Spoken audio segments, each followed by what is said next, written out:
По традиции в 16-17 веках общество османов было разделено на несколько сфер жизни, такие как основная общественность и особые, избранное сословие.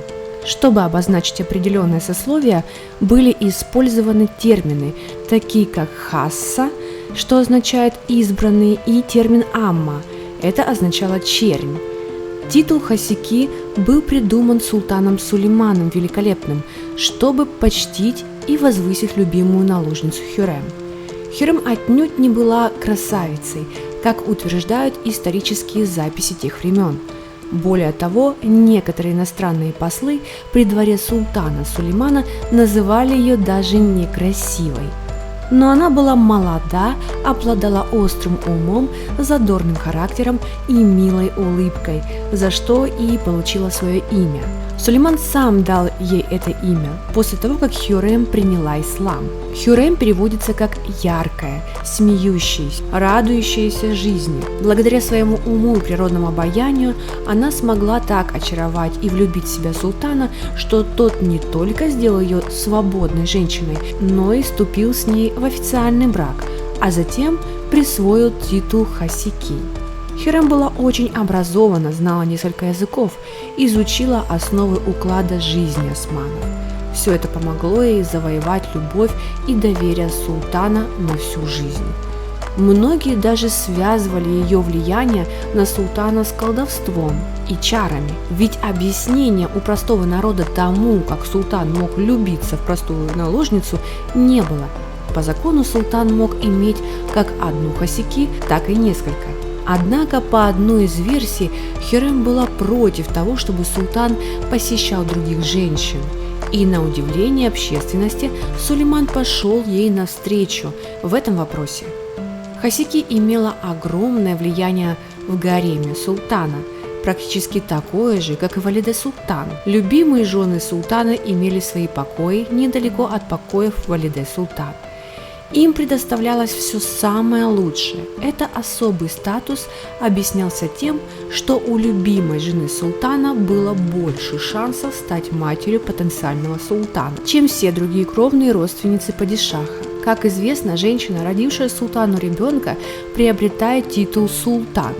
Неважно, какого пола был младенец. Однако, если ребенок умер, то титула женщина лишалась, становясь снова просто хатун. Как можно заметить, основная часть нововведений завязана на периоде правления султана Сулеймана. Первый раз за время существования османского государства титул Валиде был присвоен матери Сулеймана. Затем Сулейман придумал титул хасики. Тогда и начались изменения в укладе жизни гарема. По традиции, после рождения ребенка наложница должна была переехать в Санджак, чтобы заниматься его воспитанием. Однако Хюррем не захотела выпускать власть из своих рук. Она смогла уговорить султана разрешить ей остаться в гареме. Хюррем стала личным советником султана, а после смерти матери Сулеймана получила возможность неограниченно влиять на ход истории османского государства. Если сравнить уровень дохода в гареме всех женщин, то выходит, что наложница, иногда даже не имеющая благородного происхождения, но имеющая титул хасики, в иерархии гарема находилась выше, чем даже кровные родственники самого султана. Дочери правителей, ее тетки и сестры были вынуждены во многих вопросах уступать хасики. А все потому, что женщина, носившая этот титул, была матерью Шехзаде, который в дальнейшем мог стать султаном. Все хасики и валиде получали жалования. Жена Мурада Кровавого, например, получала зарплату 600 серебряных монет акче в день, а сестре султана выплачивают всего 280 монет в день. Еще одна сестра Мурада имела оклад в 240 акче. Мехримах, проживая во дворце плача, получала денежное довольствие в размере 650 монет. Во время, когда Сулейман только обучался основам управления государства, его матери, первой валиде в истории империи Хавсе, выплачивали всего 200 монет в день. Зато жалования Хюррем, первой хасики, превосходили все выплаты гарему султана, ведь она получала 1900 серебряных монет. После кончины любимой жены Сулеймана выплаты таких больших размеров могли получать лишь Валиде Султан, матери правящих султанов. Спустя одно столетие зарплата хасики была уменьшена до 900 монет в день. В истории сохранилось лишь несколько исключений из этого правила.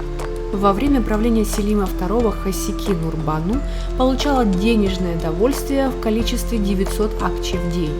Многие связывали это с тем, что в отсутствие Валиде она являлась и хасики, то есть любимой женой султана Селима II и матерью единственного сына Мурада.